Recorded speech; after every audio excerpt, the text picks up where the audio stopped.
Buenas noches a todos. Es un gusto estar nuevamente con ustedes. Bueno, ustedes son otro grupo, pero ya con anterioridad había estado hemos estado en este curso. A mí me toca dar, bueno, yo soy el doctor Sotero Ramírez García, me toca dar la parte de urología en el día de hoy. Vamos a empezar con litiasis urinaria. Si nos alcanza, vamos a avanzar lo que podamos de hipertrofia prostática obstructiva, cáncer de próstata. Muy seguramente allí terminemos el día de hoy. Mañana continuaremos con hipertrofia prostática obstructiva, cáncer de próstata y seguramente el día lunes estaremos viendo lo que es infecciones de vías urinarias, ¿sí? Entonces, les voy a pedir que si vamos teniendo dudas a lo largo de la presentación, me las hagan saber. Si podemos, trataremos de ir solucionando las dudas y bueno, pues eso es lo que vamos a hacer el día de hoy, ¿sí? La litiasis urinaria es una de los padecimientos más frecuentes en la vía urinaria en urología. En primer lugar, son las infecciones de vías urinarias como causa más frecuente de consulta en urología. Como segunda es la hipertrofia prostática obstructiva y la litiasis urinaria es la tercera causa más importante de los padecimientos que más vemos nosotros, ¿sí? Esta litiasis representa un problema muy importante para las economías, puesto que es responsable de costos muy altos por la morbilidad, por la pérdida de horas de trabajo. El costo anual para un país como Estados Unidos llega a ser hasta de 2.100 millones de dólares. Tengamos en cuenta que en términos generales estamos hablando de un padecimiento que requiere de procedimientos altamente tecnificados, que generalmente requieren de hospitales grandes, que requerimos diferentes tecnologías para poder resolver los diferentes casos que se presentan en esta área, y eso hace que el costo sea muy alto, ¿sí? La probabilidad de ser diagnosticado con cálculos urinarios a lo largo de la vida es de uno de cada 8, de 1 en 8. La prevalencia es del 1 al 20%, el riesgo de formación de cálculos en Estados Unidos llega a superar el 12% en hombres y 6% en mujeres, ¿sí? Puede haber variaciones de acuerdo a edad, sexo y raza. Hay un incremento también de prevalencia en el último cuarto del siglo pasado, y esto se debe a que los hábitos alimenticios cambiaron de forma muy importante y bueno, nuestras dietas ya no son como eran antes, con productos más naturales. Hay una cantidad de alimentos procesados y muchas cosas. La incidencia se da de forma mayor en hombres blancos, en hispanos es un poco más baja la incidencia, hasta el 63%. Esta incidencia incrementa después de los 20 años, de los 20 años, alcanzando su máximo entre los 40 y 60 años de edad. Y posterior a esta edad tiende a haber un descenso de la incidencia de litiasis de las vías urinarias, ¿sí? En mujeres la incidencia es más alta antes de los 18 años. La niña más joven que me ha tocado atender tenía 9 años, por ahí tuve otra chica de 14 años, son los más jóvenes que hemos tenido, no es tan común en niños, sin embargo, sí se llega a presentar, ¿sí? Puede haber un segundo pico en las mujeres después de la menopausia también. Eh, Aunque se conocen muchas cosas sobre la física y la química de la nefrolitiasis, aún todavía no se identifica el factor iniciador ni la secuencia de acontecimientos que conducen a la formación de cálculos. Hay varias teorías, hay mucho conocimiento. Entendamos que cuando hablamos de litiasis de la vía urinaria no estamos hablando de un padecimiento. Estamos hablando del final común de muchos padecimientos. Hay piedras de fosfato de calcio, de oxalato de calcio, de fosfato amónico magnésico, de ácido úrico, de extruvita, de cistina, y cada uno de estos tiene una génesis, tiene génesis diferentes, de tal forma que la composición o cada una de las composiciones de estas piedras es el final común de muchos padecimientos, como lo vamos a ir viendo el día de hoy, ¿sí? Cuando hablamos de la formación, pues hay varias cosas importantes. Uno es la solubilidad de los solutos o los cristales en la vía urinaria. Cuando esta solubilidad tiende a ser baja, aumenta la concentración de los cristales, presentándose en ocasiones alguna base o alguna matriz. Y aquí pueden ser muchas cosas. Puede ser un besoar, puede ser en pacientes operados a veces un fragmento de sutura, pueden ser proteínas que se generaron por proceso infeccioso, entre otras cosas. Entonces se empieza a sobre esa matriz se puede generar una nucleación que puede ser heterogénea. Esa nucleación también se puede dar de nuevo de un solo cristal y tiende a ser lenta. Si se da la situación de una baja de inhibidores de la cristalización, esta agregación de cristales va a tender a formarse con mayor facilidad, de tal forma que nos va a llevar un crecimiento, y una vez que tenemos ese núcleo formado y ante la ineficacia de los inhibidores de los cristales, pues obviamente nos va a llevar a un lito, a una piedra en la vía urinaria que va a tener diferentes tamaños al momento generalmente que nosotros la diagnosticamos. Entonces, como verán, es una serie de eventos que se va dando de forma lenta, pero donde va a haber factores que nos lo van a favorecer, ¿sí?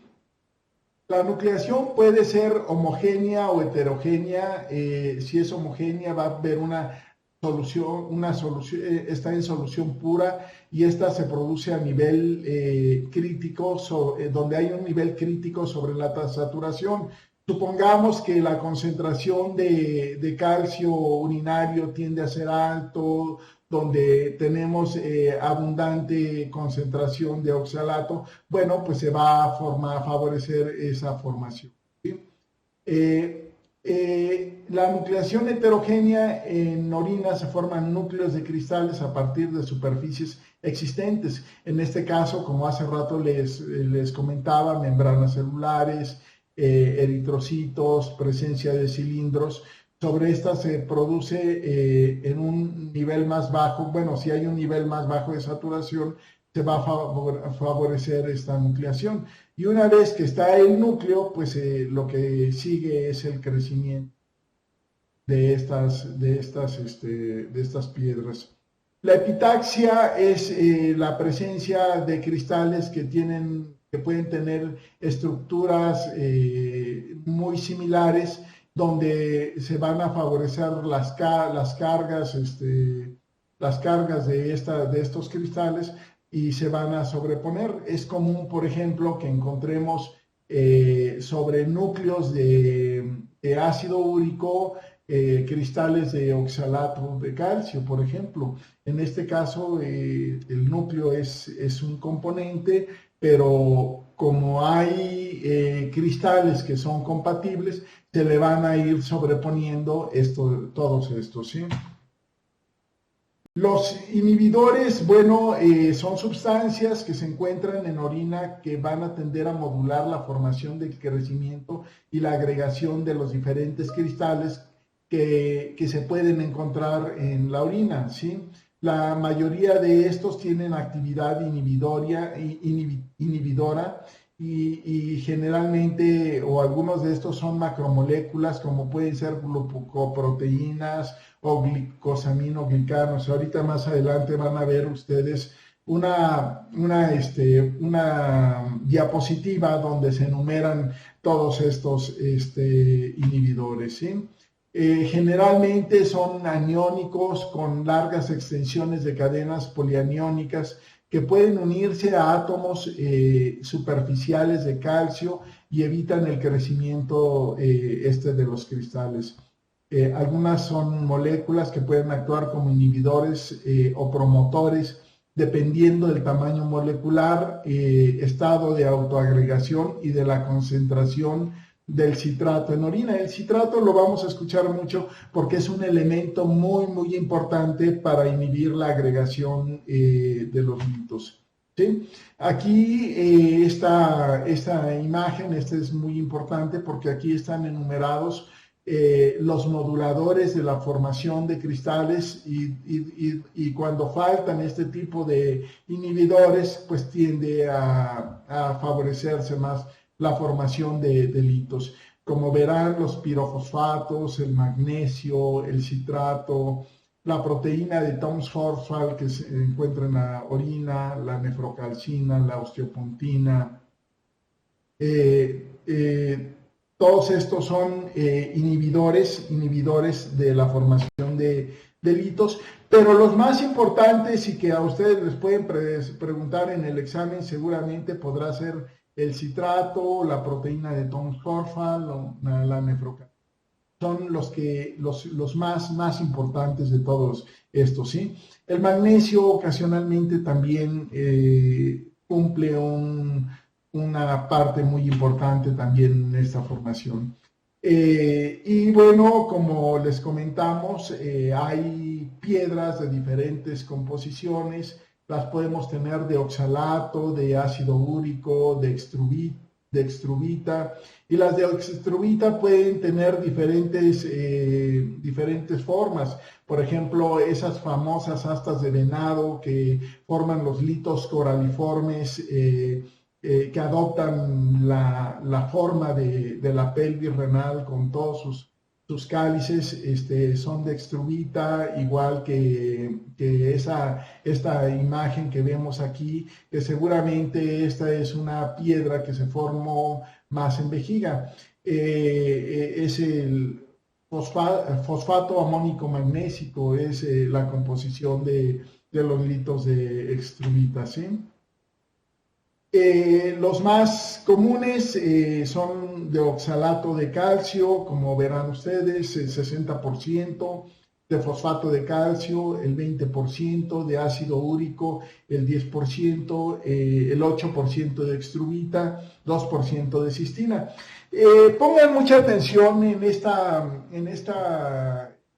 casuística, bueno, en esta incidencia, que es, por ejemplo, la del oxalato de calcio, que es la más importante y lo voy a retomar un poco más adelante porque siempre hay, cuando vemos a pacientes con litiasis urinaria, todo mundo opina y opina en relación a la prevención, ¿sí? Eso lo vamos a comentar un poco más adelante, nada más les pido que lo tengan presente, ¿sí?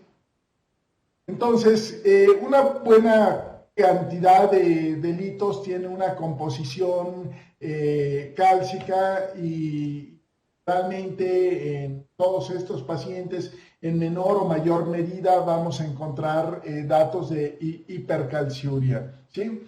Los factores de riesgo, es uno de los factores de riesgo más importante, se puede observar hasta en el 35 a 65% de los pacientes formadores de calcio, y generalmente se da cuando hay una excreción urinaria de calcio mayor de 300 miligramos al día en hombres o 250 miligramos en mujeres, ¿sí? de calcio, ¿sí?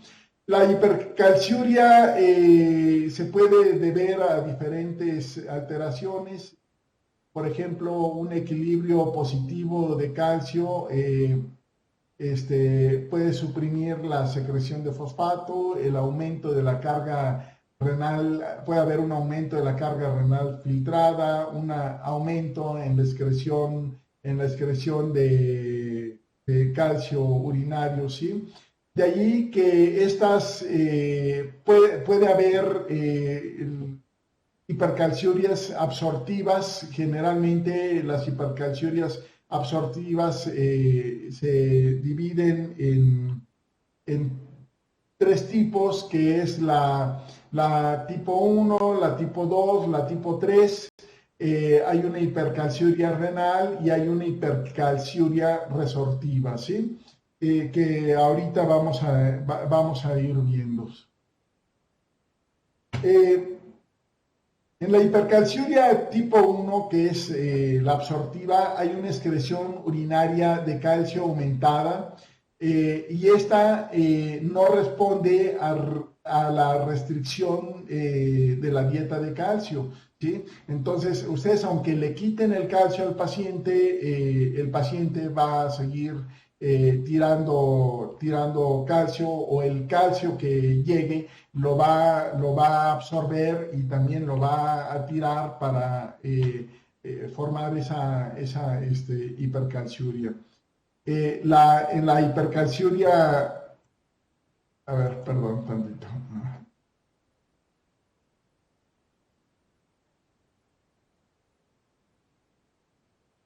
A ver, aquí algo me pasó que no me está... Perdón.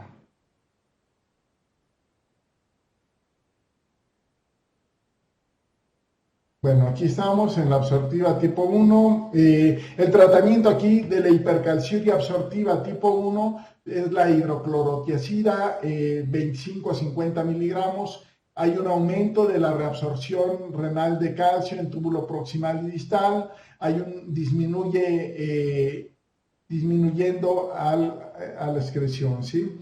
Esto se puede manejar con fosfato de celulosa, que impide la absorción de calcio a nivel intestinal. Esta va a ser la forma de modular el calcio inhibiendo la absorción.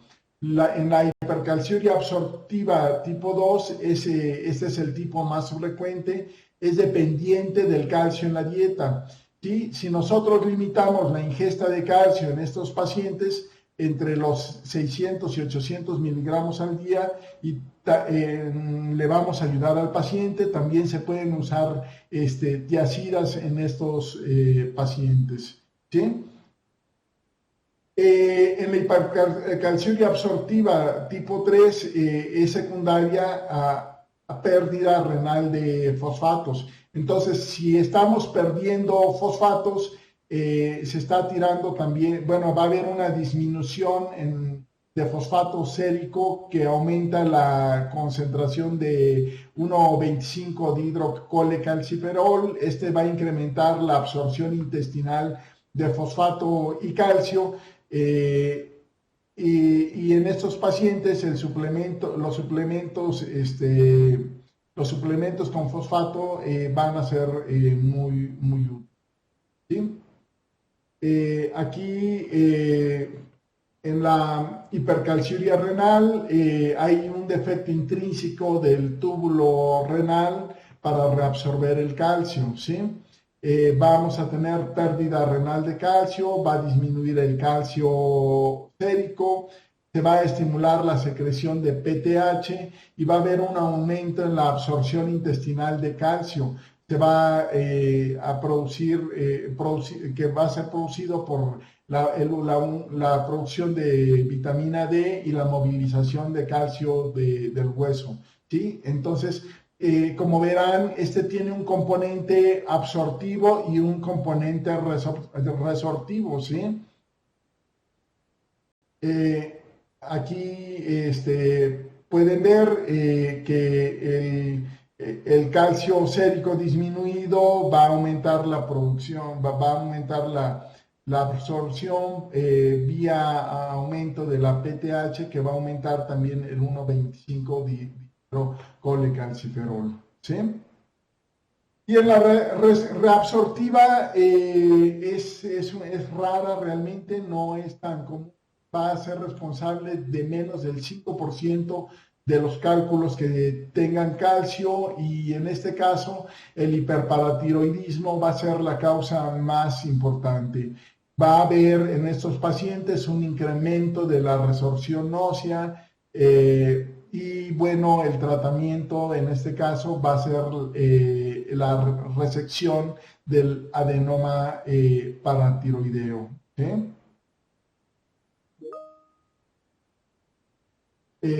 Aquí, como pueden ver, la PTH aumentada aumenta la resorción ósea, aumenta el 1,25 dihidrocolecalciferol, también se va a aumentar la absorción de calcio, aumenta el calcio sérico, y vamos a tener un calcio urinario también elevado, ¿sí?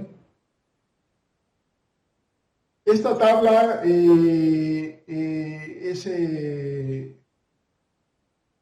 ¿cómo se llama? Es el tratamiento, como pueden ver, el tratamiento de la hipercalciuria por pérdida renal, las tiacidas. Para la absortiva tipo 1, las tiacidas también son buenas.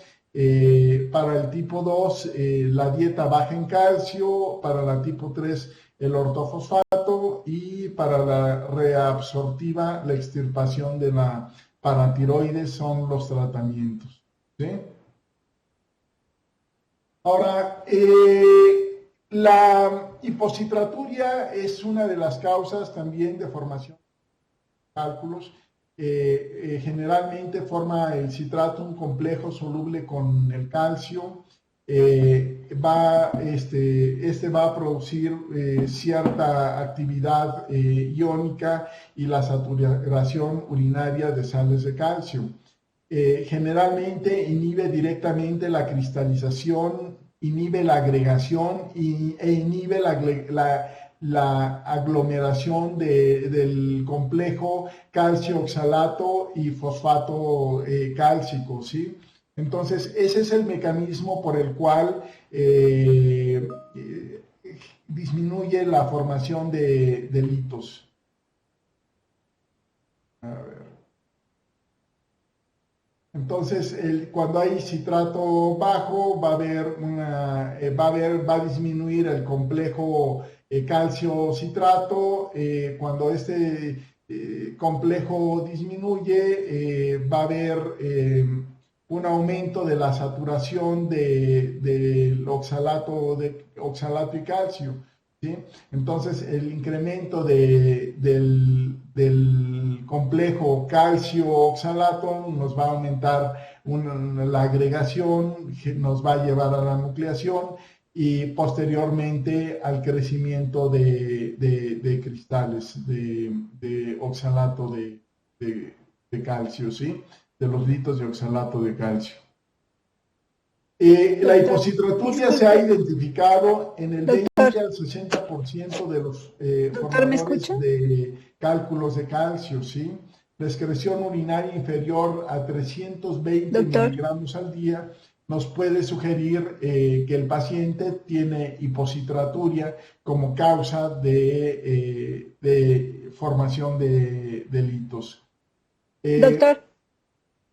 Y generalmente la excreción está determinada por el estado ácido-base que pueda tener el paciente, particularmente el pH intracelular del túbulo proximal renal, ¿sí? Si hay una sobrecarga ácida, esto va a fomentar la resorción tubular del citrato y se va a reducir su síntesis a nivel mitocondrial. Si se acuerdan que el citrato es un componente del ciclo de Krebs, ¿sí? Produciendo esto una mayor hipocitratura. Los álcalis pueden ayudar para el manejo de esta hipocitraturia, ¿sí? La excreción urinaria, bueno, y eso en relación al citrato. Ahora, recuerden que habíamos comentado que las piedras de oxalato de calcio son las piedras más comunes, ¿sí? Aquí normalmente se forman este tipo de piedras cuando la excreción urinaria de oxalato de calcio tiende a ser superior a los 40 miligramos al día. Recordemos que el oxalato es el metabolito final, es un metabolito que tiende a eliminarse. Nosotros de forma endógena formamos oxalato, ¿sí? Y puede haber una hiperoxaluria primaria cuando hay trastornos del metabolismo del glioxalato, provocando su conversión a oxalato, generando esto oxalosis y posteriormente oxaluria, ¿sí? La hiperoxaluria, la causa más frecuente en formadores de cálculos es un estado generalmente, puede estar generada por un estado de mala absorción intestinal. Cuando hay alteraciones a nivel de la formación de sales biliares, por ejemplo, se puede favorecer esta formación o no la formación, se puede incrementar la absorción de oxalato a nivel intestinal. En pacientes que tienen deficiencia de una bacteria que se llama Oxalobacter formigenes, por ejemplo, también puede haber un incremento de la absorción de este producto, de esta molécula, el oxalato.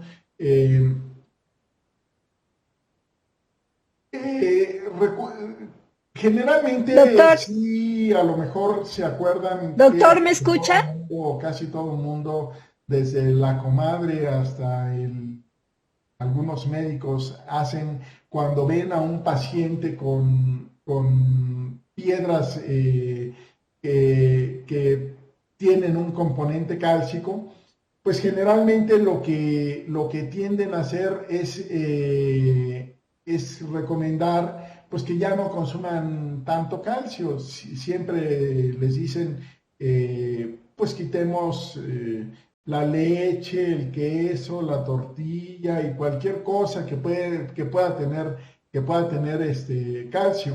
Bueno, si pensamos en esto y en este caso de las piedras de oxalato de calcio, tiende a resultar contraproducente porque finalmente si el paciente tiene una piedra de oxalato de calcio y nosotros tenemos oxalato en la dieta y nosotros quitamos el calcio, va a haber mayor oxalato libre que se va a poder absorber y nos va a aumentar la formación de litos.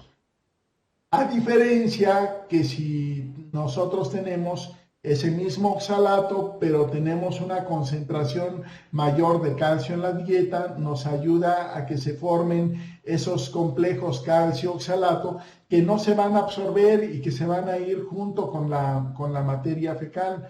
De ahí que algunas cosas que a veces parecen tan lógicas, finalmente no lo son. De hecho, hay pacientes que pueden requerir, pacientes que tienen hiperoxaluria y piedras de oxalato de calcio, que incluso pueden requerir suplementos de calcio para poder controlar ese incremento en la formación de piedras.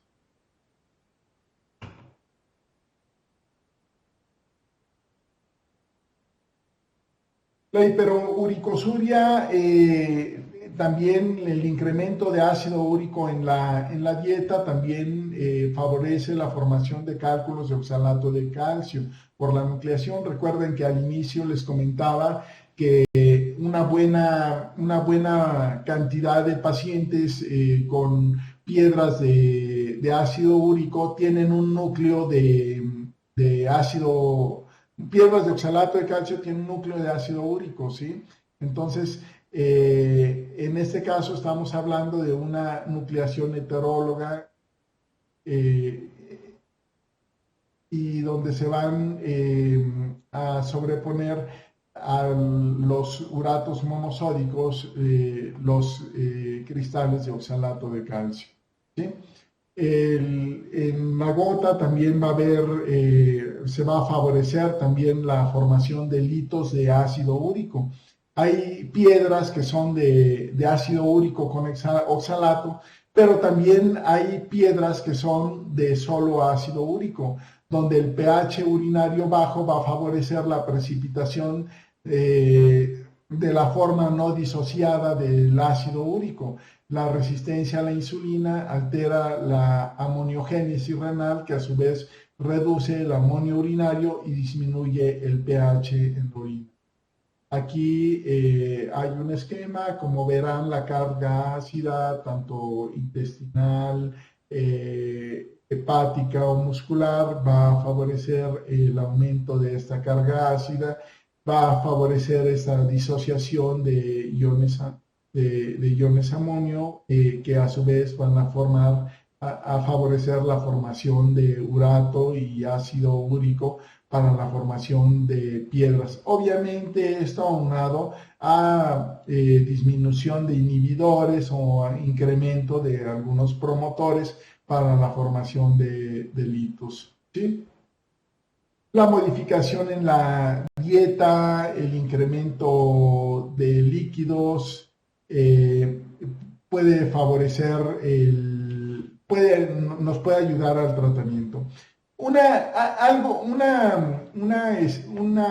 dieta o consejo que a sus pacientes les va a ayudar y con el cual nunca en la vida se van a equivocar, y eso es seguro, va a ser incrementando la cantidad de líquidos en la dieta, disminuyendo la concentración de sodio, que normalmente tiende a disminuir la reabsorción de calcio a nivel tubular, y la disminución de la ingesta de carnes también. Entonces, no recomienden quitarle el calcio a los pacientes, mejor recomienden incrementar los líquidos, disminuir el sodio y disminuir la ingesta de carnes, ¿sí? Con esto seguro no van a ser criticados y seguramente no se van a equivocar, ¿sí? Los fármacos, obviamente, una vez que ya se estudió al paciente, pues será el citrato de potasio, que aporta mayor carga alcalina, aumenta el pH y aumenta el citrato, que también sirve para formar el complejo citrato-calcio. Va a disminuir también la formación de cristales de cálculos de ácido úrico.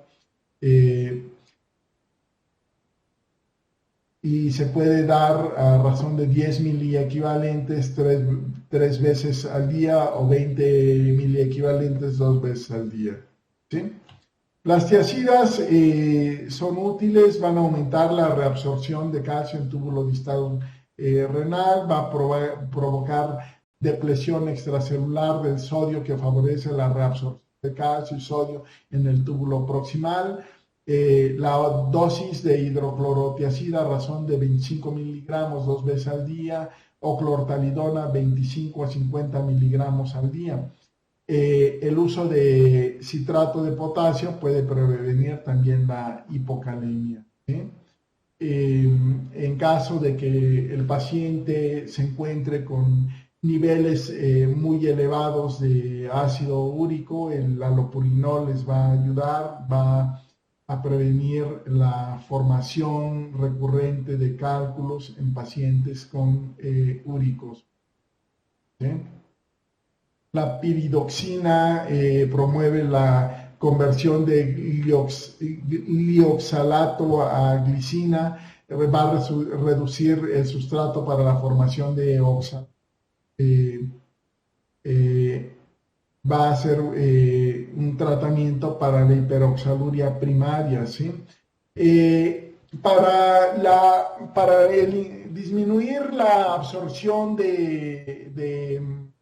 ¿cómo se llama?, de oxalato a nivel intestinal, también podemos quitar algunos alimentos que tienen alto contenido de oxalato. Por ejemplo, las espinacas tienen un contenido muy alto de oxalato, las fresas, el chocolate, la cerveza. El germen de trigo también tiene una concentración muy alta de oxalato, chocolate.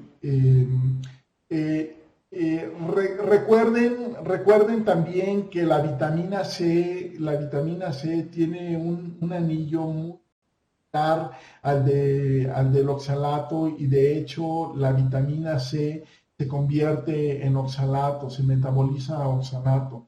Entonces, si nosotros podemos disminuir en esos pacientes que tienen la costumbre de que en temporada de invierno por cuenta propia empiezan a tomar vitamina C, creo que también eso podría ayudarnos. Sí, hay que investigar esa costumbre en algunos pacientes formadores de delitos, especialmente de oxalato de calcio, ¿sí? Para los cálculos de ácido úrico, los factores de riesgo son la diabetes mellitus, la obesidad, la resistencia a la insulina. Este es el esquema que ya les había comentado. Los factores que contribuyen a la formación de estos cálculos son una uresis baja de menos de 2 litros al día, la hiperuricosuria de 700 miligramos de ácido úrico, el pH urinario ácido también lo va a favorecer, ¿sí? El tratamiento en estos pacientes, pues obviamente y de forma inicial, es la modificación en el estilo de vida. Es importante el tratamiento farmacológico, va a ser útil. El allopurinol a razón de 300 miligramos al día, el citrato de potasio también nos va a ayudar, el jugo de naranja por el efecto citratúrico y alcalinizante, pero aumenta la excreción de calcio y oxalato. Ese es el problema. Por ahí se habla incluso de que algunos pacientes que si tomaran por lo menos unas 3 jarras de limonada al día, el citrato les ayudaría de forma importante a disminuir la formación de litos, pero bueno, también hay que entender que incrementaríamos la absorción de oxalato, ¿sí? Entonces,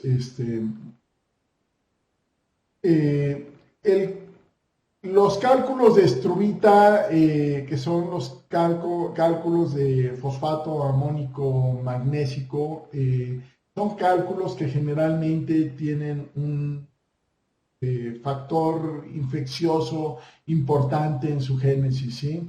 Generalmente están involucradas bacterias degradadoras de urea, tienen ureasa, y las más comunes son Proteus, Klebsiella, Pseudomonas, las causantes de todo esto. Generalmente tienden a ser litos de gran tamaño, son los cálculos coraliformes o son piedras muy grandes a nivel de la vejiga, ¿sí? Estas piedras tienden a ser de crecimiento muy rápido, incluso en semanas se pueden aparecer una piedra de este tipo. Generalmente tienden a producirse en ambientes alcalinos, ¿sí? La ureasa producida por estas bacterias descompone la urea en amonio CO2. Este se hidroliza a iones amonio y bicarbonato. y de esta forma se produce el carbonato de apatita y el fosfato amónico magnésico, ¿sí? Entonces, en este caso, el disminuir el pH puede ayudarle a los pacientes.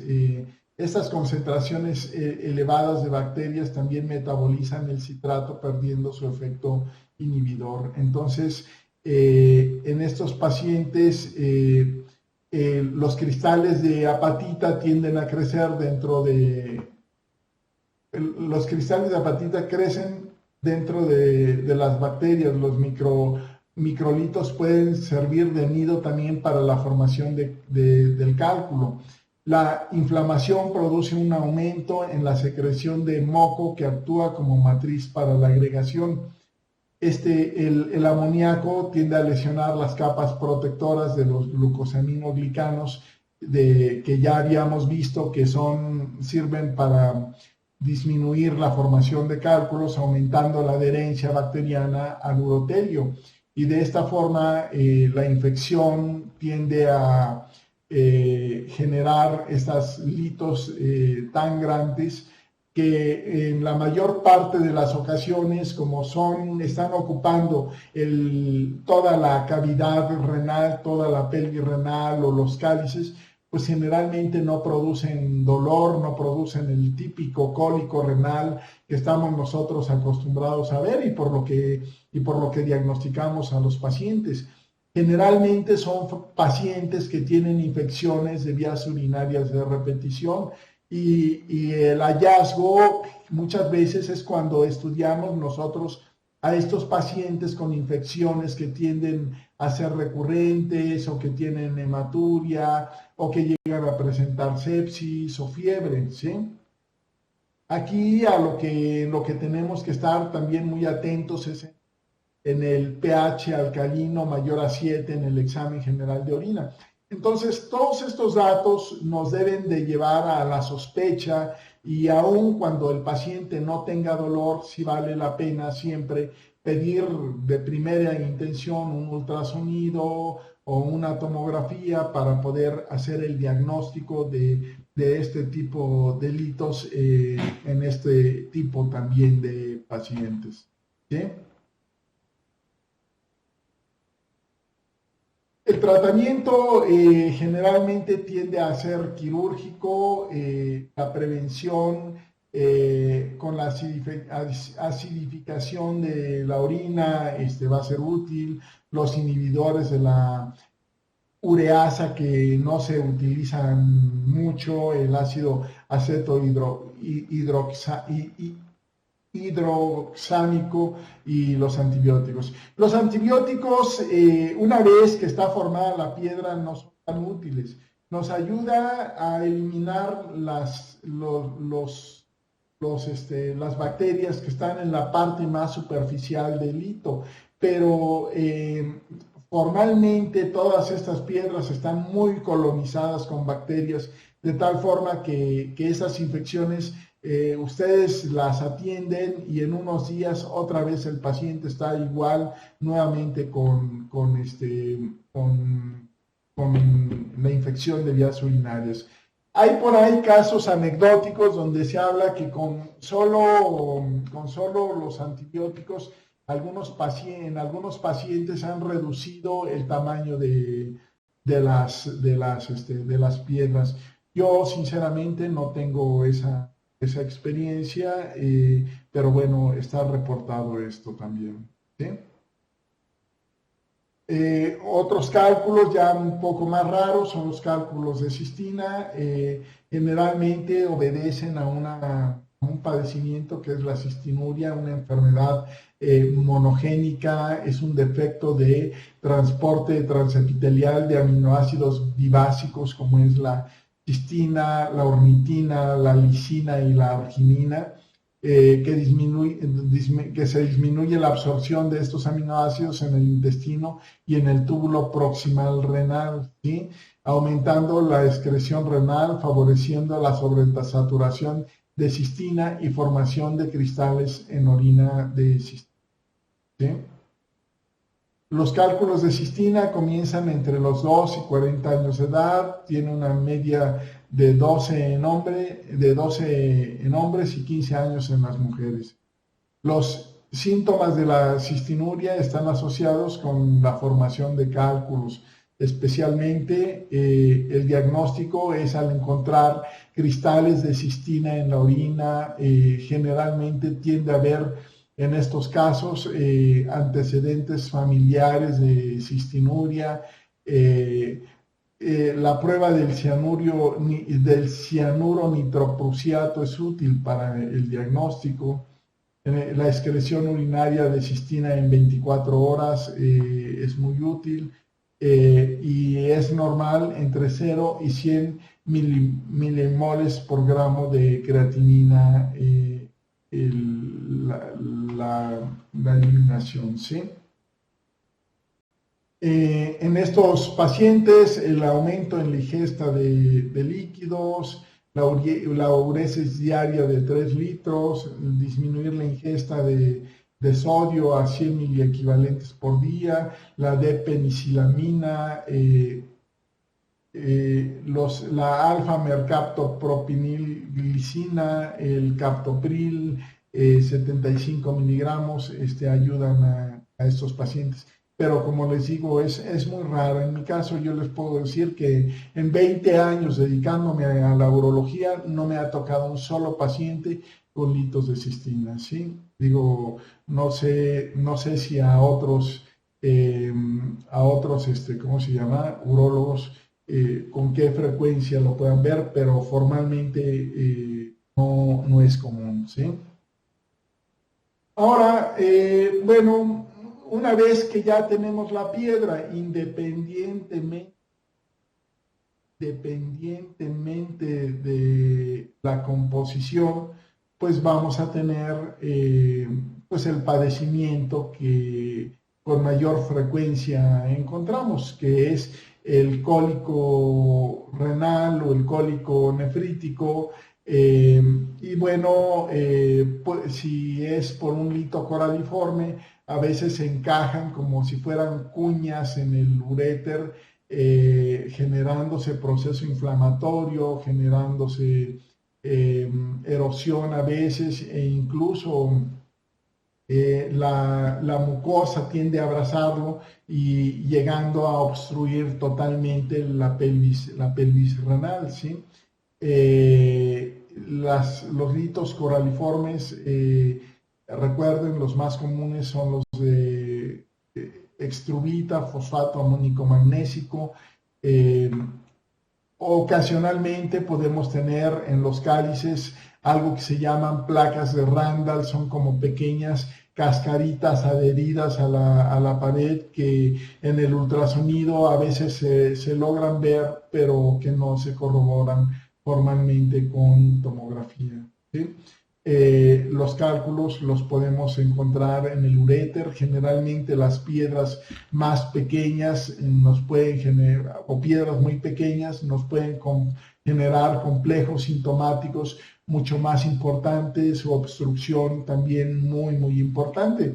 Recordemos que en este caso no necesariamente el cuadro clínico correlaciona con el tamaño de la piedra. Hay piedras muy grandes que no nos van a generar la más mínima molestia, y va a haber piedras muy pequeñas, 3 milímetros, me ha tocado 2 milímetros, que incluso pueden hacer que se pierda un riñón.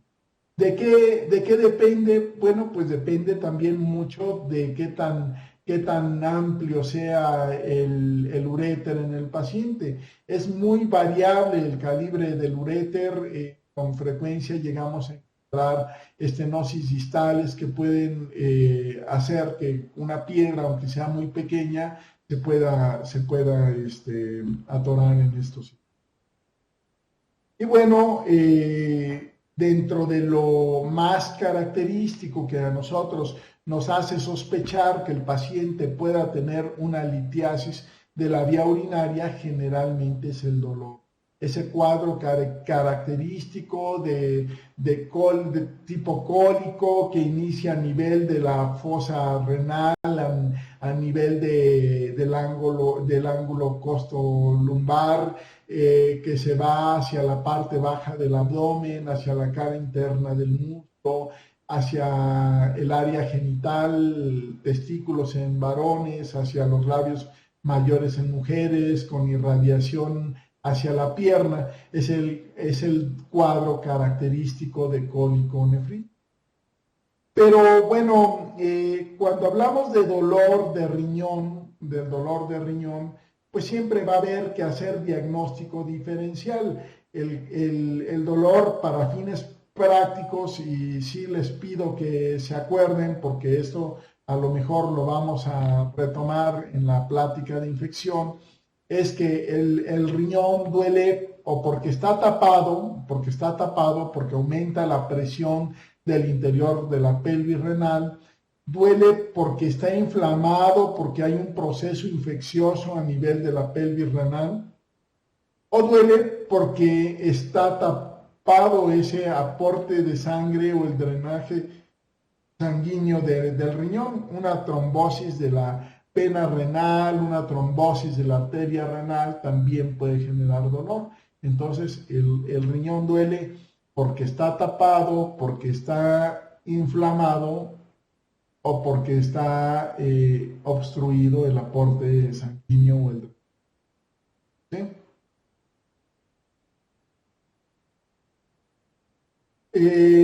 Bueno, la litiasis no solamente se forma en los riñones, también hay litiasis vesical. La litiasis vesical es común, se forma con mucha frecuencia por cálculos de extruvita. Algo común que encontramos nosotros en el paciente con litiasis de la vejiga es la obstrucción parcial al vaciamiento. Esto también recuérdenlo mucho, ¿sí? En pacientes con próstatas muy grandes se favorece la formación de piedras. En pacientes que tienen problemas de disfunciones miccionales, en pacientes en los que hay algún cuerpo extraño en la vejiga, por ejemplo, no faltan la paciente mujer operada de colpoperineoplastía, donde pasaron un punto con Vicryl hacia la vejiga. Entonces ese Vicryl que queda en la vejiga es el que sirve para la nucleación de este tipo de piedras en vejiga. Y así hemos encontrado muchas cosas. Por ejemplo, DIUs que migran del útero a la vejiga, por ejemplo. En medio de la piedra está un DIU, por ejemplo.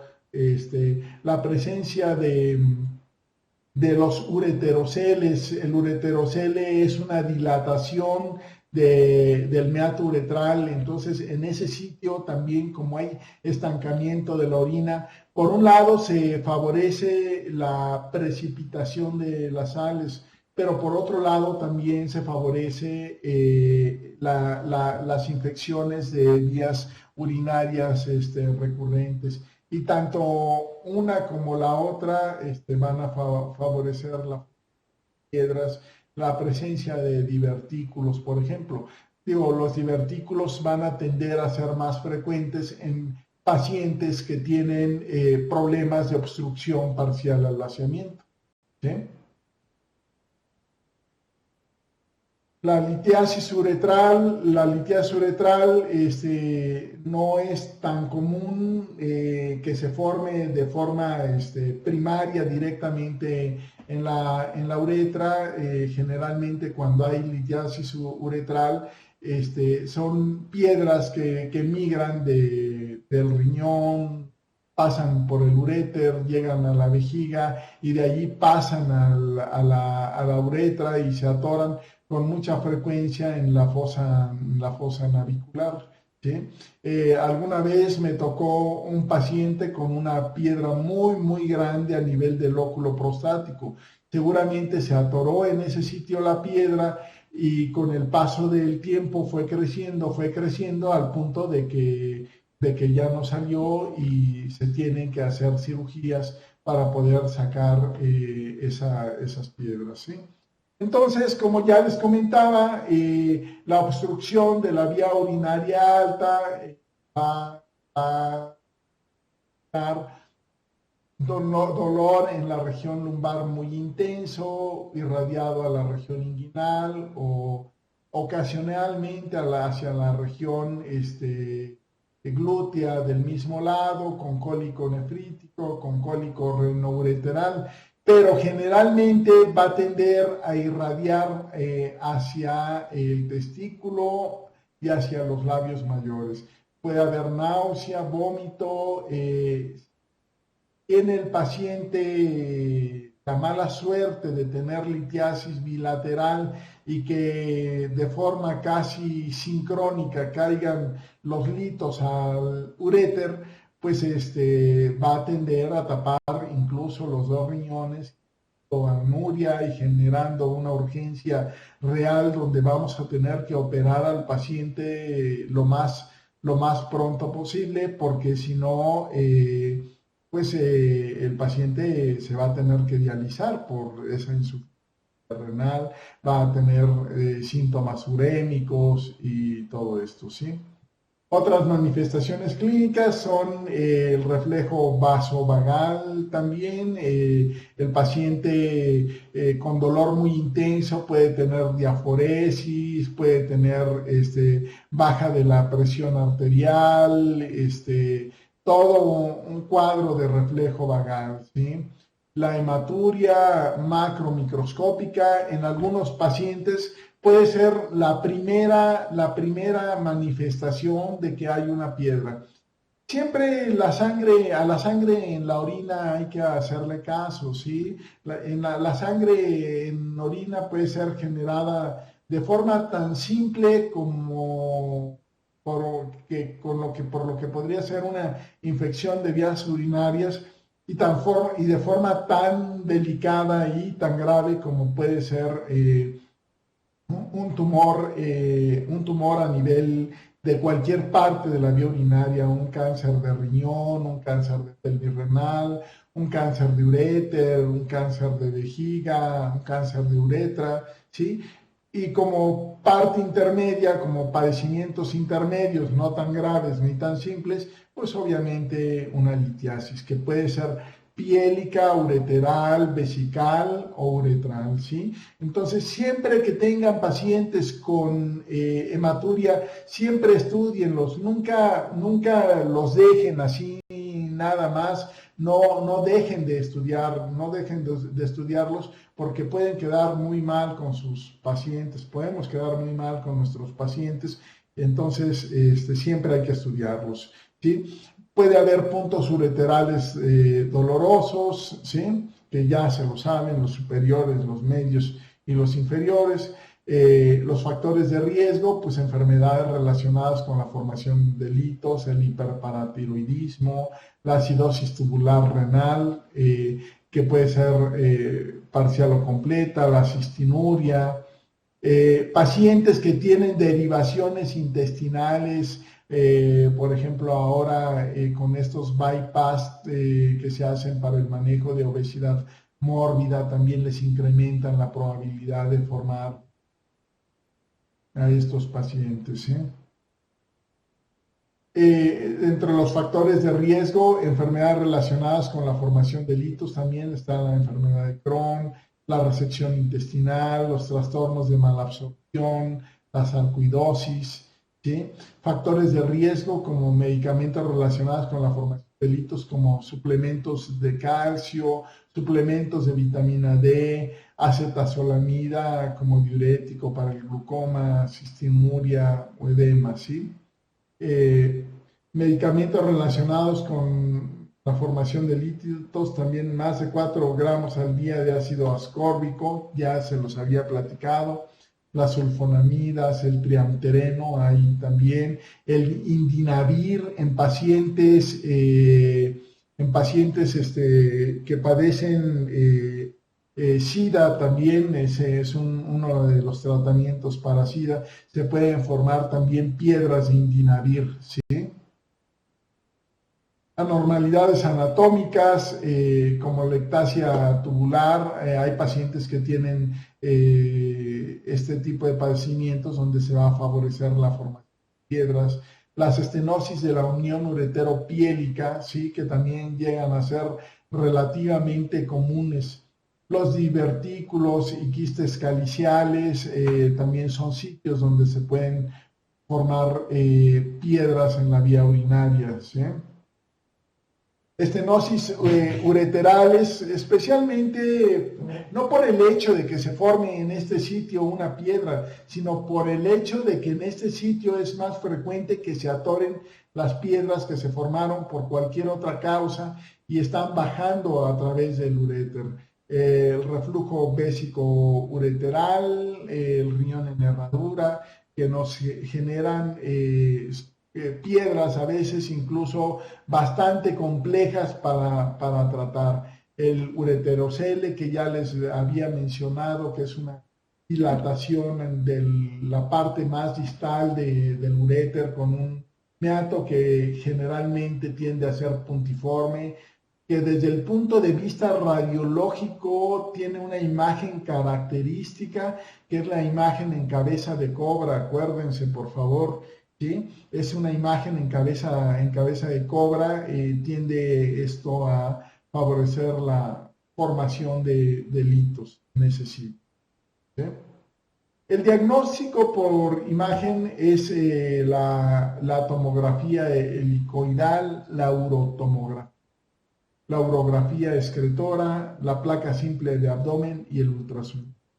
De primera intención, casi siempre lo que hacemos son es el estudio que nos va a ayudar a tener la sospecha, ¿sí? Pero el estudio más sensible y específico que hay para el diagnóstico de la litiasis es la tomografía, ¿sí? La tomografía. Y una tomografía simple les puede ser de mucha utilidad para el diagnóstico de la litiasis. Pero para confirmar la ubicación, para confirmar que realmente esa imagen de densidad cálcica sea una piedra, la urotomografía con el medio de contraste nos va a ser importantísimo. Recuerden que muchos pacientes tienden a tener flebolitos a nivel de los vasos del hueco pélvico, donde podemos confundirnos a veces con mucha facilidad o no faltará cualquier calcificación que tienda a confundirnos. Entonces, la urotomografía con medio de contraste nos va a ser sumamente útil.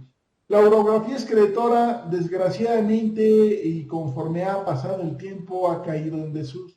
Para fines prácticos ya no hacemos urografías excretoras, hacemos urotomografías.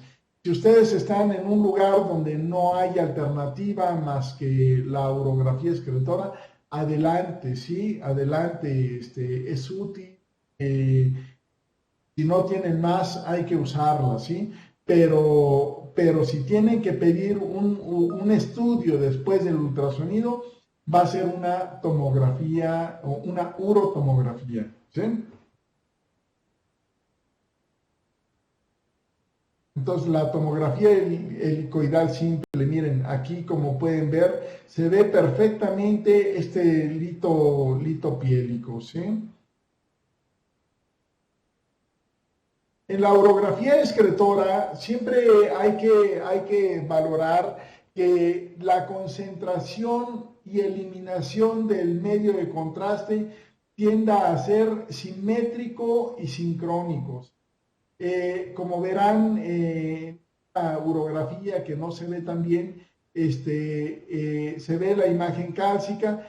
En este caso nosotros no tenemos placas intermedias, pero finalmente los dos riñones tendrían que concentrar y eliminar el medio de contraste al mismo tiempo, de forma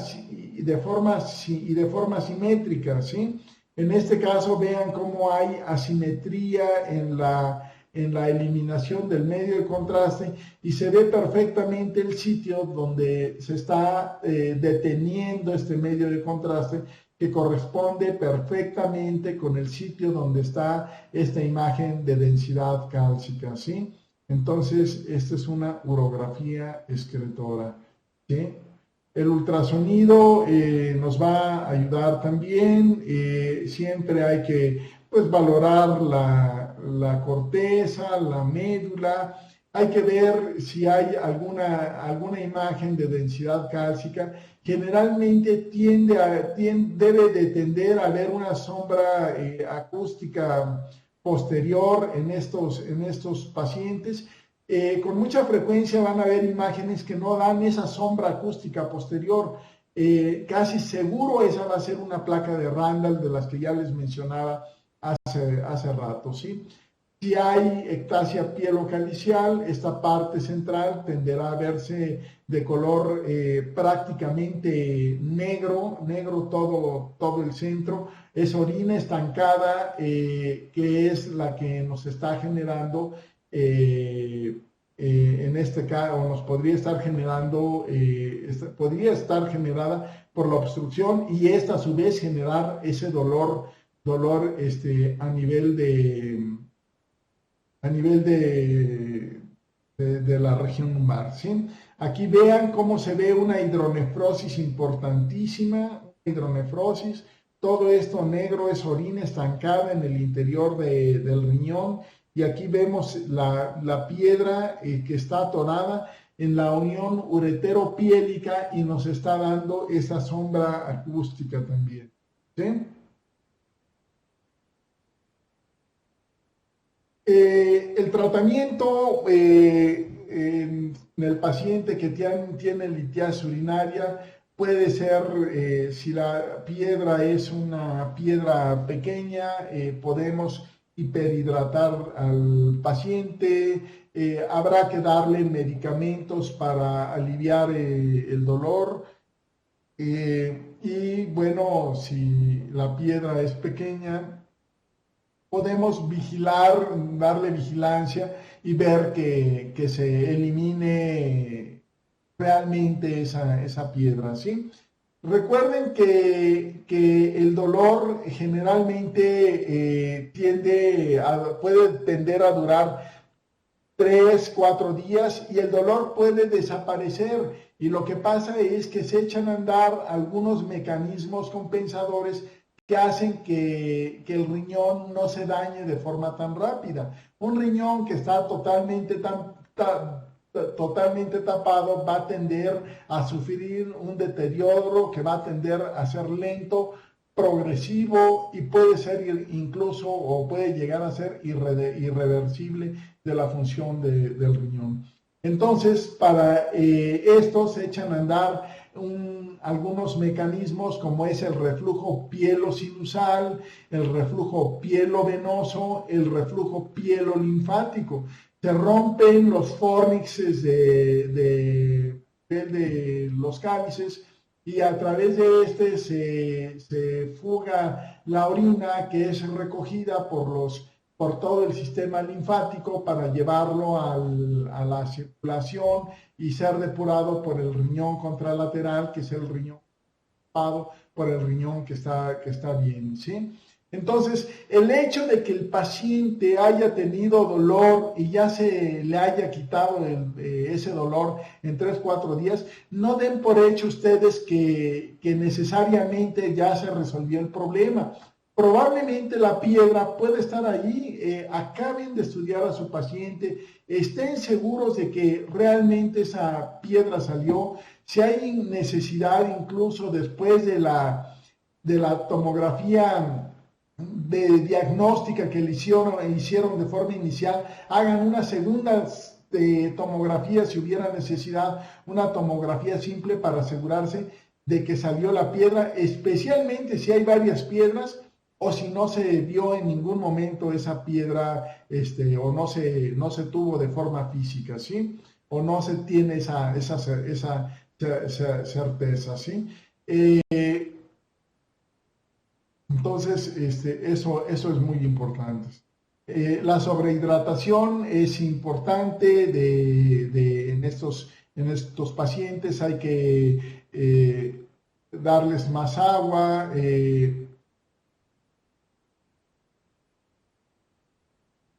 Estos pacientes también van a tener, con la sobrehidratación, van a tener también más dolor. Va a haber, el dolor también puede haber una peristalsis debilitada. El paciente a veces sobrehidratado, o la sobrehidratación puede ser arma de doble filo, porque puede ser que nos ayude a que la piedra salga, pero también puede ser que tenga muchísimo más dolor.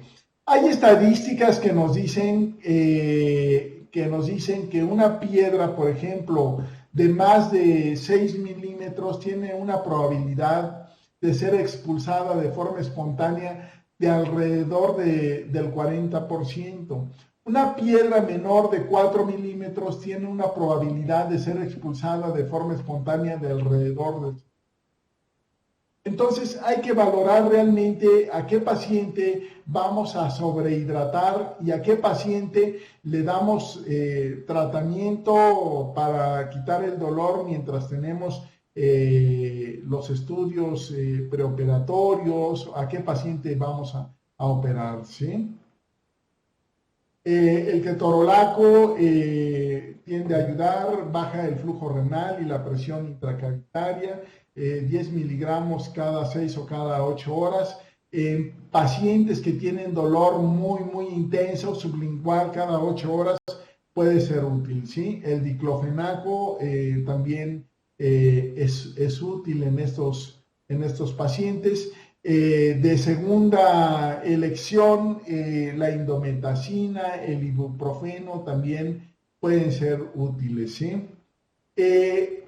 El drenaje, cuando hay una obstrucción importante, es la parte más adecuada. No hay que retrasarlo cuando no haya una justificación. En algunos pacientes, por ejemplo, lo retrasan el drenaje porque ya no tienen dolor. Para muchos pacientes la urgencia es el dolor que presentan, pero finalmente tengamos en cuenta que lo más grave pues no es el dolor, digo, es la parte que ellos más perciben, pero un riñón totalmente tapado pues va a generar hidronefrosis con daño renal, ¿sí? El drenaje inmediato para el dolor intratable es útil. Un paciente que a veces no puedes, al que no le puedes quitar el dolor con combinaciones de 2, 3 o más analgésicos, tú drenas el riñón y como por arte de magia desaparece el dolor, ¿sí? Pacientes con náusea o vómito persistente, pacientes que tienen fiebre.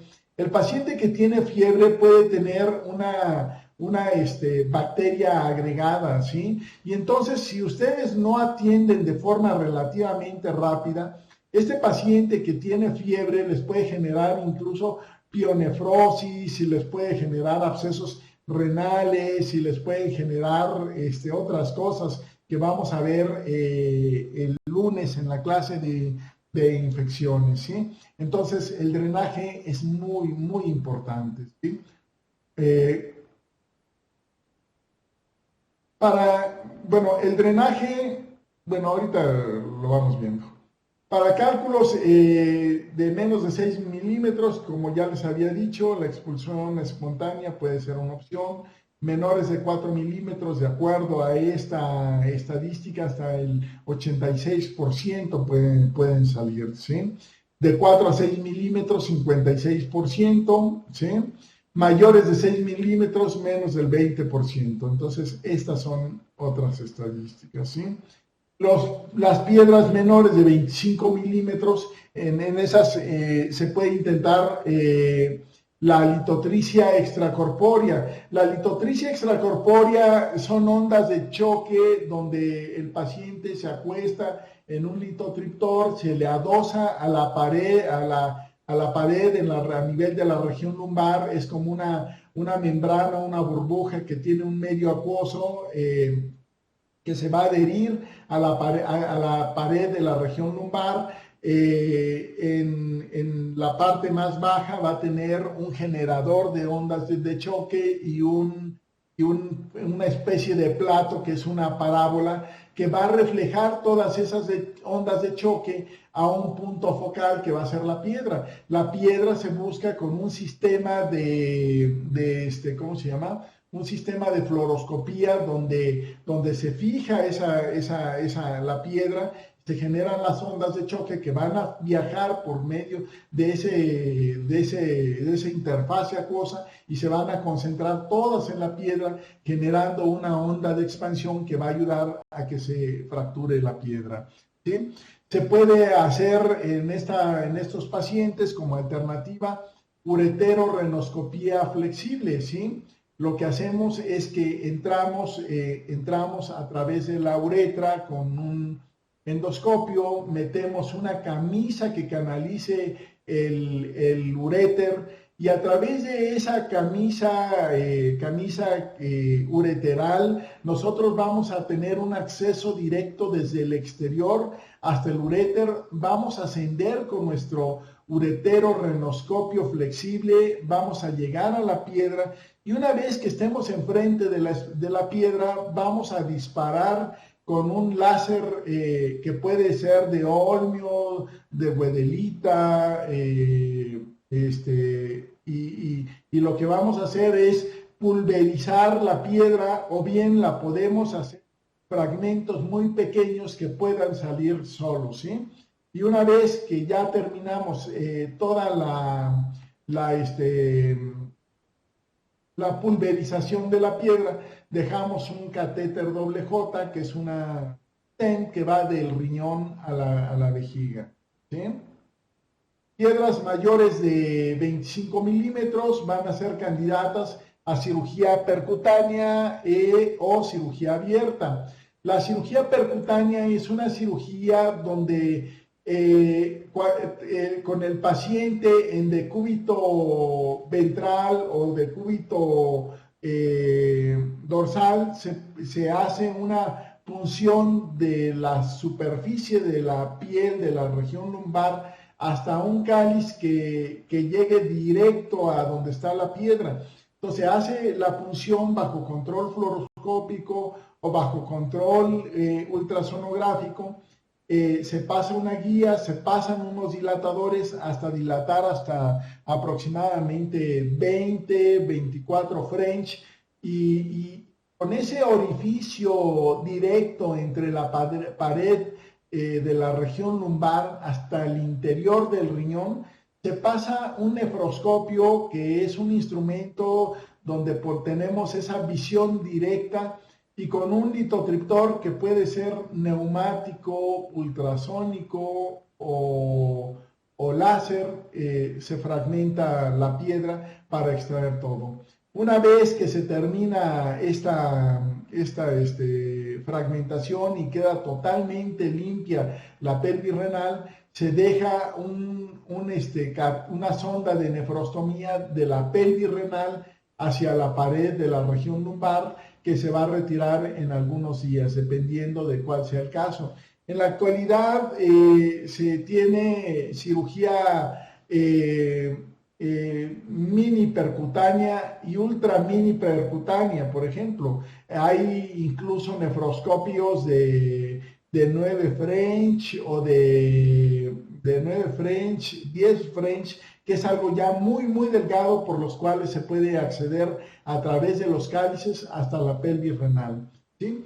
Y la cirugía abierta, bueno, pues es la cirugía tradicional por la que entrábamos antes, cada vez se hace menos, todavía tiene indicaciones muy precisas, pero finalmente lo que hacemos es que hacemos una herida a nivel de la región lumbar, a nivel de la costilla 11, cortamos una parte de la punta de la costilla 11, entramos, abrimos todos los planos musculares hasta llegar hasta el retroperitoneo y ahí disecamos el riñón, la pelvis renal, abrimos la pelvis renal, sacamos la piedra, podemos dejar un catéter doble J de forma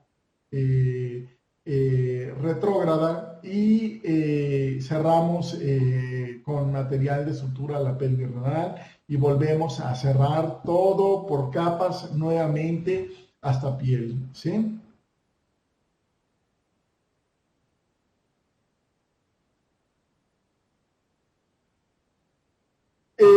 Bueno, las piedras en el tercio, las piedras ureterales en términos generales, ¿sí? Las piedras en tercio superior, como los renales, se prefiere la uretero-renoscopía flexible.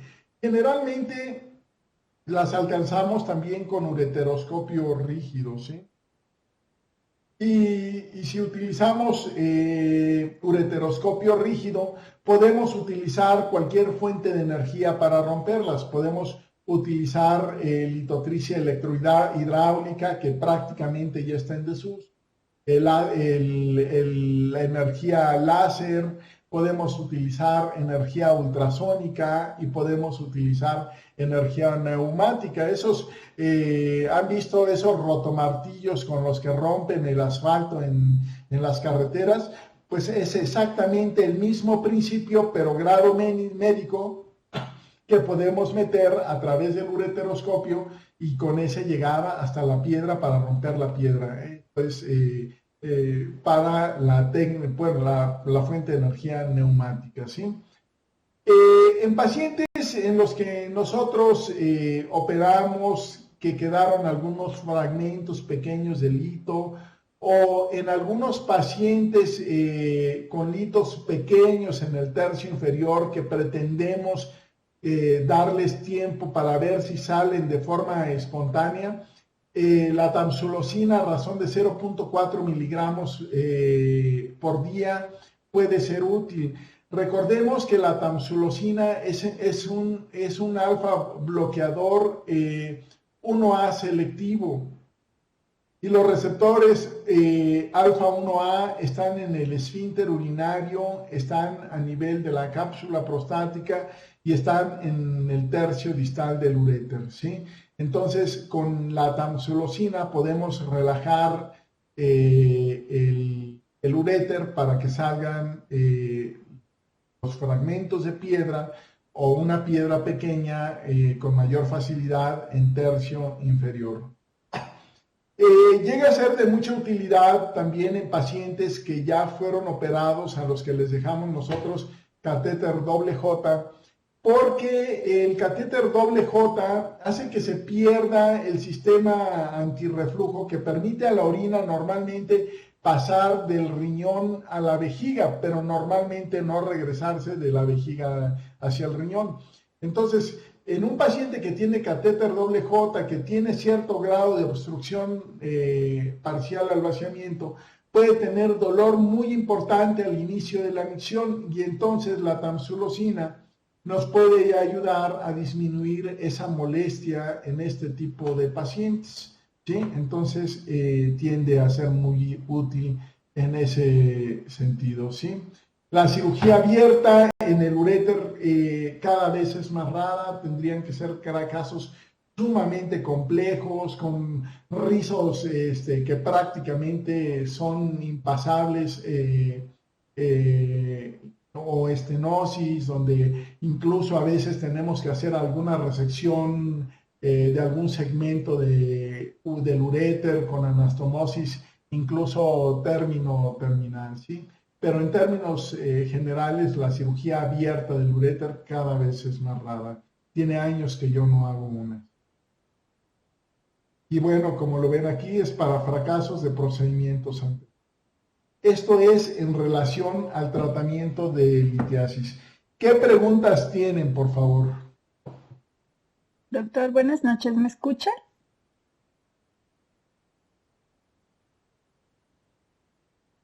¿Hay alguna pregunta?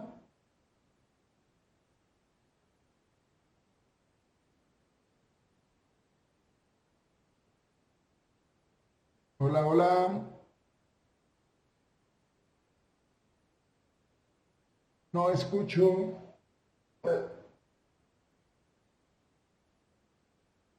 A ver, a ver, no estoy escuchando. Bueno, sí.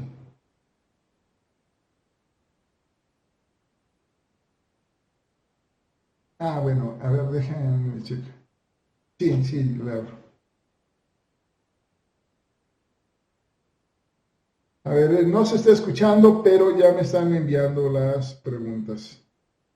¿Sí? A ver. Para fines de Leonard, ¿cuál es el mecanismo fisiopatológico más frecuente de los litos? Bueno, el mecanismo más frecuente es la epitaxia, ¿sí? Generalmente son, ¿cómo se llama? Cristales que se van sobreponiendo, porque casi siempre son cristales de diferentes composiciones. Entonces, esa es una pregunta.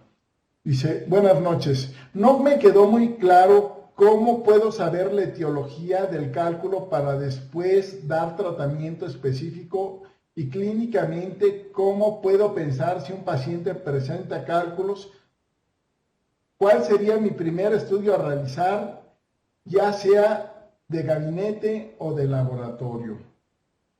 Bueno, generalmente estamos hablando de un problema muy complejo. La formación de cálculos no es algo que en tu consulta del día a día lo puedas hacer. Incluso nosotros que nos dedicamos a la urología no lo hacemos porque el metabolismo mineral es motivo de una subespecialidad en el área de la nefrología, ¿sí?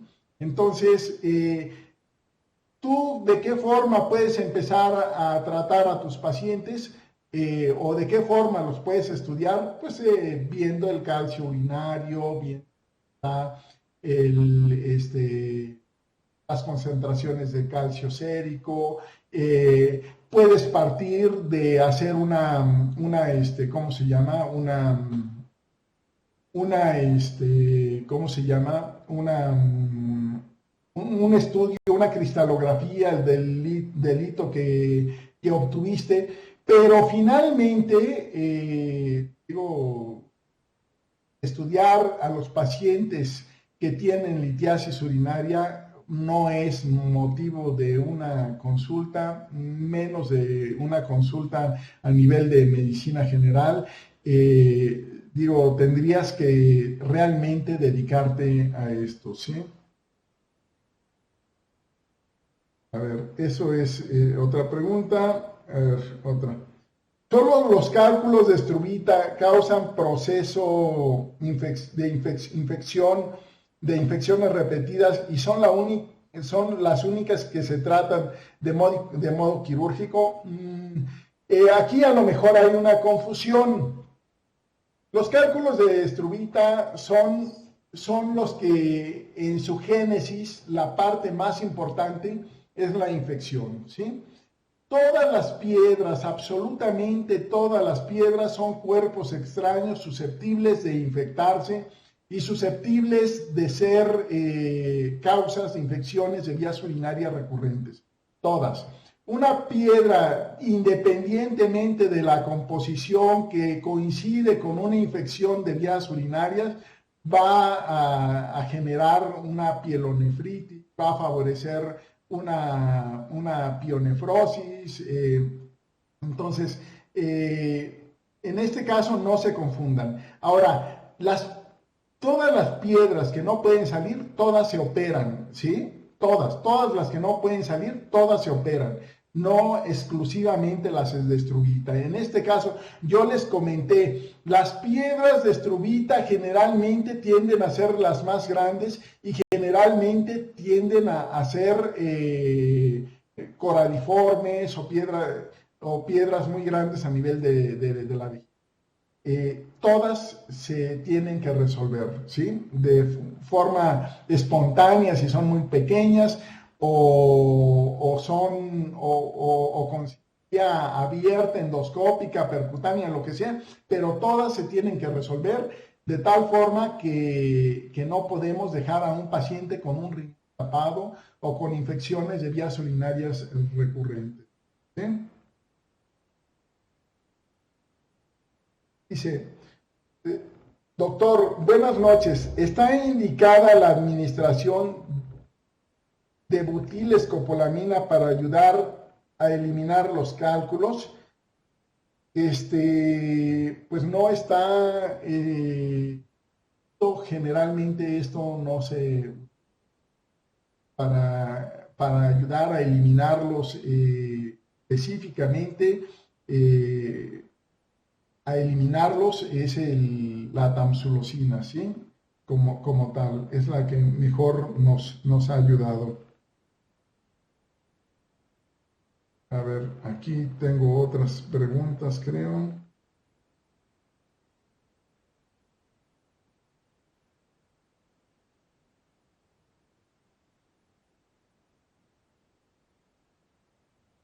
Dice, en el hiperparatiroidismo secundario a causa renal, ¿en qué tipo de hipercalciuria entra? Es hipercalciuria renal, ¿sí?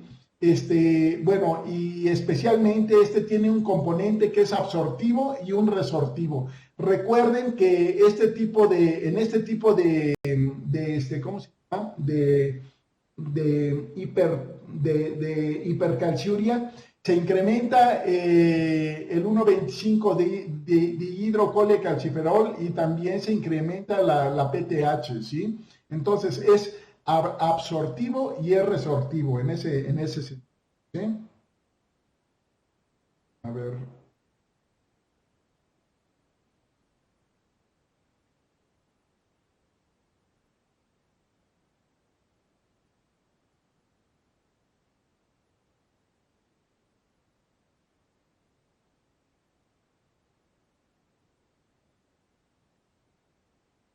A ver, no. Dice, hola doctor, ¿la obstrucción de la vía urinaria superior de forma crónica puede producir hidronefrosis? Sí, claro, digo, siempre que haya una piedra que tapa el libre paso de la orina del riñón a la vejiga, va a haber hidronefrosis generalmente, ¿sí? Y esta hidronefrosis va a tender a generar daño del riñón. Entonces, siempre hay que tratarla, ¿sí? Siempre hay que destapar a ese riñón. Doctor, si llega a nosotros un paciente a nuestro consultorio de médico general y tenemos sospecha de litiasis urinaria, ¿en qué nos basaríamos para iniciar nuestro tratamiento si no contamos con estudios de imagen que nos apoye o está indicado darle referencia a un centro con imagen? Bueno, pues obviamente si tú ya descartaste un cuadro de abdomen agudo donde no vas a enmascarar una apendicitis, donde no vas a enmascarar un divertículo perforado, una diverticulitis, y tienes desde el punto de vista clínico esa sospecha muy clara de que el paciente puede tener una litiasis de la vía urinaria, yo te aconsejaría que le des analgésicos.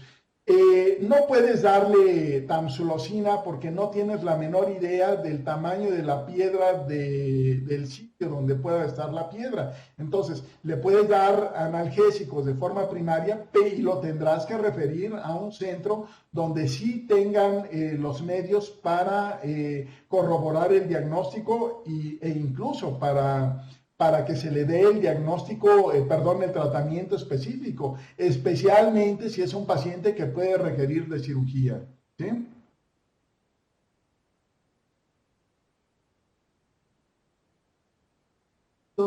Doctor, buenas noches. Mencionaba que un DIU puede migrar de útero a vejiga. ¿Por qué vía o qué mecanismo se hace esa migración? Bueno, mira, generalmente la inflamación es algo que se da de diferentes formas en el organismo y bueno, si se generó una herida, a veces se encapsulan y esas pueden generar la migración. Los mecanismos paso a paso, pues no te los podría decir, son variables, pero de forma anecdótica se ha dado esto y se han dado una cantidad de migraciones de este tipo, ¿sí? Dice, doctor, buenas noches. De acuerdo a la morfología de los cristales a nivel microscópico, ¿es posible orientar el tipo de cálculo del que esté padeciendo el paciente? Sí, digo, finalmente ¿cómo se llama? Se puede hacer espectroscopía de absorción atómica, también se puede hacer la cristalografía y ver los litos. Es una forma de saber la composición de los litos, pero esto lo hacen en el laboratorio, no es para nosotros, no es para el consultorio, esto no lo tienen que hacer en el laboratorio, ¿sí? Dice, entonces, es otra pregunta, entonces, ¿el uso de tamsulosina solo está indicado en litiasis ureteral cuando el hito se encuentra en tercio inferior? Sí, así es, solamente en tercio inferior. Puedes indicarlo cuando está un poco más alta, cuando la piedra es muy pequeña, porque si es cierto que esa piedra va a lograr bajar y pasar a través del uréter y llegar tendrá que llegar en algún momento al tercio inferior. Ahora, no podemos estar tomando placas cada día o cada día, entonces sí es válido, aunque esté en tercio medio o tercio superior, si es una piedra muy pequeña con una probabilidad estadística alta de que esta piedra pueda salir, dejarle tamsulosina, claro que es muy válido, ¿sí? Otra pregunta dice, si se elige tratamiento farmacológico tamsulosina para expulsar litos, ya que estos son pequeños, ¿cuánto tiempo podemos esperar para que el paciente lo expulse antes de decidir tratamiento quirúrgico? Pues mucho va a depender de la posición de la piedra, mucho va a depender del tamaño de la piedra y mucho va a depender del dolor que tenga el paciente. ¿Sí? Hay pacientes que al segundo día dicen, doctor, opéreme porque el dolor a pesar de los medicamentos no se me quitan, ¿sí? Entonces ya quítenme esta piedra. Ahora, si a la semana nosotros vimos que ya se le dio tratamiento y la piedra no está avanzando, hay que operar el paciente, porque si seguimos esperando, lo único que va a suceder es que el riñón se va a terminar de dañar. Entonces, yo no le sugeriría esperar tanto tiempo, especialmente si el dolor tiende a ser importante y si la piedra no avanza de la posición inicial, ¿sí? Pues creo que esas son todas las preguntas. No sé si haya alguna otra más. Bueno, si no hubiera otra pregunta, creo que aquí vamos a dejar la clase el día de hoy. Me dio mucho gusto estar con ustedes y nos veríamos el día de mañana, ¿sí? Mañana vamos a trabajar próstata, hipertrofia prostática obstructiva, cáncer de próstata y probablemente lleguemos a cáncer de vejiga. ¿Bien? Muchas gracias a todos y buenas noches. Muy buenas noches a todos. Las preguntas que se encuentran en el chat, debido a que el doctor no nos puede escuchar, quedan pendientes para el día de mañana, no se preocupen. Les deseamos una excelente noche. Muchas gracias a todos por su paciencia, gracias a soporte técnico. Y recuerden, nos esperamos mañana. Hasta pronto.